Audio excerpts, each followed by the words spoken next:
Welcome to Hope Reactor. Here we turn knowledge into positive change. From the newest technologies shaping our future to timeless philosophy, powerful life lessons, great minds from history, and practical insights about money and freedom.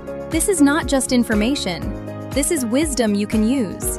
Learn today, grow tomorrow, create a better future.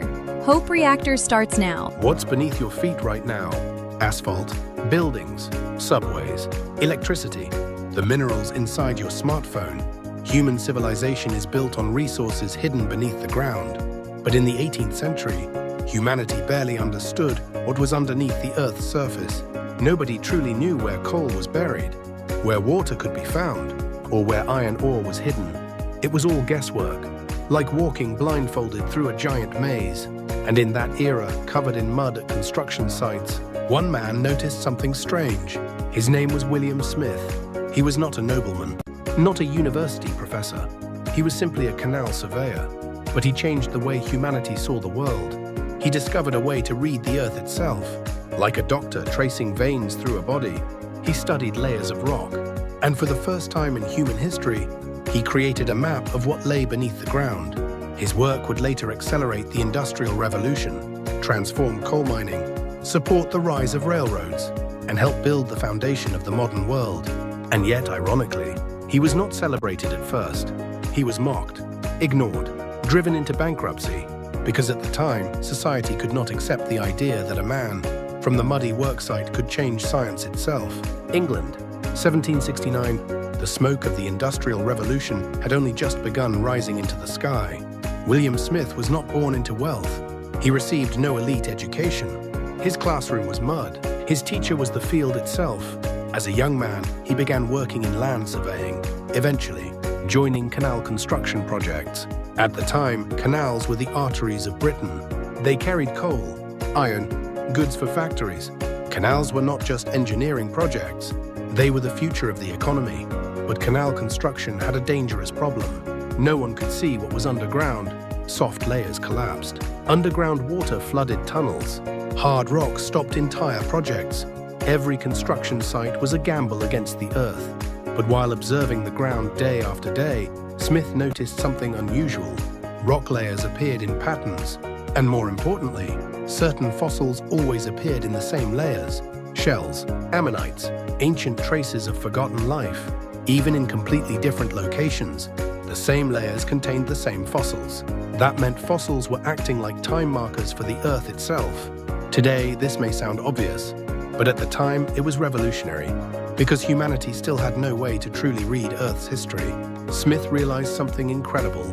If fossils repeat in order, then underground structures can be predicted. In other words, the invisible could become visible, visualizing the invisible. And the man doing it was not an aristocrat in a scientific salon. It was a self-taught worker standing in mud. Meanwhile, what were the experts doing? Most geologists at the time came from the upper class. Geology was considered a refined intellectual hobby for gentlemen. People displayed beautiful minerals, debated theories, and admired nature from a distance.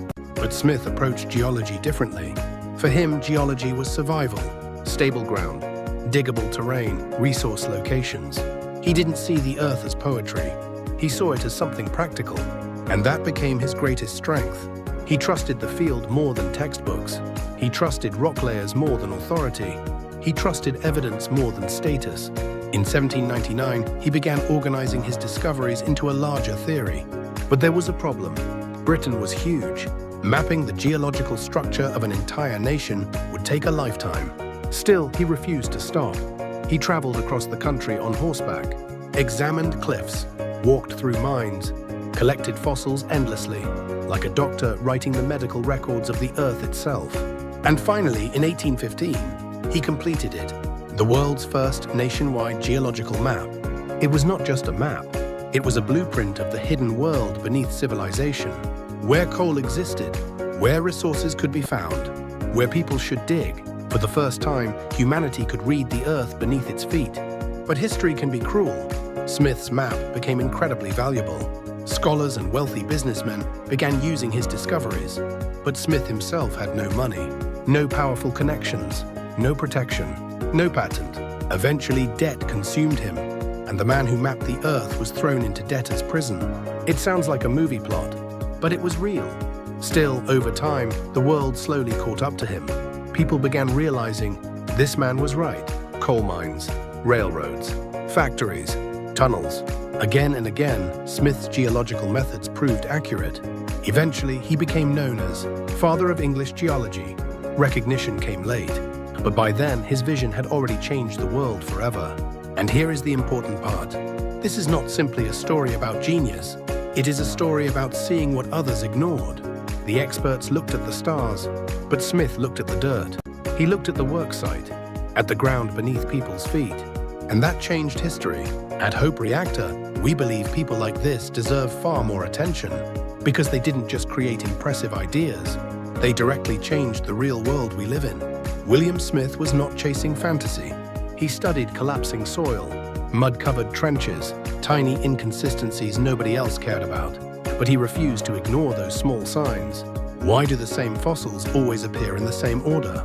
That single question eventually gave humanity the power to understand the Earth itself. And honestly, that lesson still matters today. Even now, there are probably countless patterns, hidden systems, and overlooked truths waiting to be discovered. Not every breakthrough comes from a giant laboratory. Sometimes it begins with a small feeling, something strange, something slightly off, a question nobody else bothers asking. Why does this happen? Why does this feel wrong? Those tiny moments of curiosity can become the starting point for changing the future. That's why we should keep our antennas up in everyday life. Notice what others ignore. Pay attention to the details people walk past every day. Because the next discovery that changes humanity might begin there. Deep beneath the Earth are invisible layers. And society has invisible layers too. Structures beneath the surface, hidden truths, accumulated history. William Smith revealed them through observation, not through status, not through privilege, but through persistence. He kept looking, and that changed the world. So let us leave you with one final question. The experts looked at the stars, but a laborer looked at the dirt and changed history. Where are you looking?